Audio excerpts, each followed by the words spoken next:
বদর যুদ্ধ ইসলামের ইতিহাসের এক ঐতিহাসিক বিজয়। সৌদি আরবের মদিনা শহর থেকে প্রায় ১৩০ কিলোমিটার দূরে অবস্থিত বদর হুনাইন প্রান্তর, যেখানে প্রায় ১৪০০ বছর আগে একটি ঐতিহাসিক যুদ্ধ সংগঠিত হয়েছিল। এটি ছিল এমন একটি যুদ্ধ যা বিশ্বের অন্যতম ঐতিহাসিক নির্ণায়ক যুদ্ধ হিসেবে বিবেচিত হয়। সামরিক দিক থেকে যুদ্ধের মুসলিমদের সংখ্যা ছিল খুবই কম, তবে এই যুদ্ধের মহত্ব এতটাই ছিল যে পবিত্র কুরআনে এই যুদ্ধ উল্লেখ রয়েছে। মদিনার নব্য মুসলিম রাষ্ট্রের জন্য বদরের যুদ্ধ ছিল একটি গুরুত্বপূর্ণ যুদ্ধ, যা রাজনৈতিক, সামরিক ও অর্থনৈতিক দিক থেকে বিশাল প্রভাব ফেলেছিল। বদরের যুদ্ধের মহত্ব উপলব্ধি করতে প্রথমেই জেনে নিতে হবে এটি মুসলমানদের ঐতিহাসিক বিজয় হিসেবে চিহ্নিত হয়। ১৭ রমজান ইসলামের ইতিহাসের অন্যতম মহত্বপূর্ণ একটি দিন। দ্বিতীয় হিজরির ১৭ রমজানে এই দিনে মদিনা মুসলিম ও মক্কার অমুসলিমদের ভিতরে বদরের যুদ্ধ সংগঠিত হয়। যুদ্ধের আগে কিছু ছোটোখাটো লড়াইয়ের ঘটনা ঘটে থাকলেও বদর যুদ্ধই ছিল উভয় দলের ভেতরকার প্রথম যুদ্ধ। বদর নামের পেছনে একটি জনপ্রিয় ঘটনা রয়েছে। বদর বিন ইয়াখালাদ নামে এক ব্যক্তি সেখানে একটি কূপ খনন করেছিলেন। কূপটির পানি ছিল অত্যন্ত স্বচ্ছ। সেই পানিতে দেখা যেত চাঁদের প্রতিফলন। আরবি ভাষায় চাঁদকে বলা হয় বদর, ফলে এই স্থানটির নাম রাখা হয় বদর। প্রাক ইসলামী যুগে প্রতি বছর সেখানে বড় বড় উৎসব উদযাপন করা হতো। ডিম্বাকৃতিক একটি বিশাল এলাকা জুড়ে বদর প্রান্তর। বদর প্রান্তরের প্রস্থ প্রায় ৪.৫ মাইল। এটি ইয়েমেন থেকে সিরিয়া পর্যন্ত বিস্তৃত উল্লেখযোগ্য একটি বাণিজ্যিক কেন্দ্র ছিল। মক্কা ও মদিনা থেকে আসা দুইটি পথ একত্রিত হতো এখানে, ফলে স্থানটি বাণিজ্যিকভাবে খুবই গুরুত্বপূর্ণ ছিল। লোহিত সাগরের কাছাকাছি হওয়ায় এই স্থানটি কৌশলগত মূল্য ছিল ব্যাপক। মদিনা হিজরত করার আগে মক্কার প্রধান নেতারা মুসলিমদের বিরুদ্ধে ছিল। এদিকে বদরের যুদ্ধের পেছনে জড়িয়েছিল একাধিক কারণ।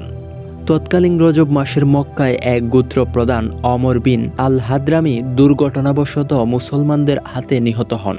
সে সময় মহানবী সাল্লাল্লাহু আলাইহি ওয়াসাল্লাম ক্ষতিপূরণ প্রদানের প্রস্তাব দিলেও মক্কার কুরাইশ নেতারা এতে অন্তত ক্ষুব্ধ হন। ঐতিহাসিকবিদ ইবনে খালদুনের মতে বদরের যুদ্ধে পটভূমি তৈরি করেছিল এই ঘটনা।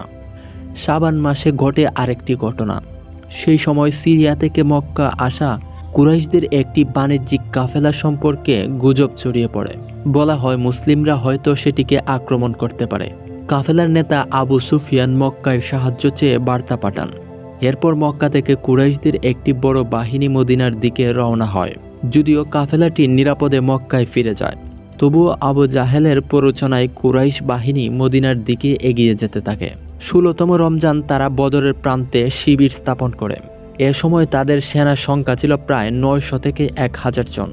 ৬২৪ খ্রিস্টাব্দে ১৭ রমজান মহানবী সাল্লাল্লাহু আলাইহি ওয়াসাল্লাম ৩১৩ জন সাহাবী সহ বদরের প্রান্তরে উপস্থিত হন। যুদ্ধের আগে কুরাইশদের কিছু ব্যক্তি যুদ্ধ এড়ানোর চেষ্টা করেছিলেন, তবে আবু জাহেলের একগুয়ামির কারণে তা হয়নি। একক সংঘর্ষ শুরুতে কুরাইশদের ৩ সদস্য নিহত হন। এরপরই শুরু হয় মল্লযুদ্ধ।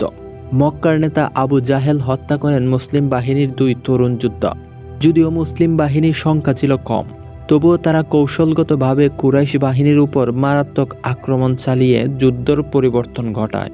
যুদ্ধে মক্কায় কুরাইশদের ৭০ জন নিহত হয় ও ৭০ জন বন্দী হয়ে পড়ে। বন্দীদের মুক্তির বিনিময়ে তাদের কাছ থেকে প্রায় ৪,৪০০ দিরহাম বা ১০ জন আনসার শিশুকে শিক্ষা দেওয়ার প্রতিশ্রুতি নেওয়া হয়। বদরের যুদ্ধের প্রভাব শুধু সামরিক বিজয়ের ভিতরেই সীমাবদ্ধ ছিল না, বরং এর রাজনৈতিক ও ধর্মীয় প্রভাব ছিল অত্যন্ত গভীর। মক্কার কুরাইশরা যুদ্ধে পরাজিত হয়ে নিজেদের আত্মবিশ্বাস ও সম্মান হারিয়ে ফেলে।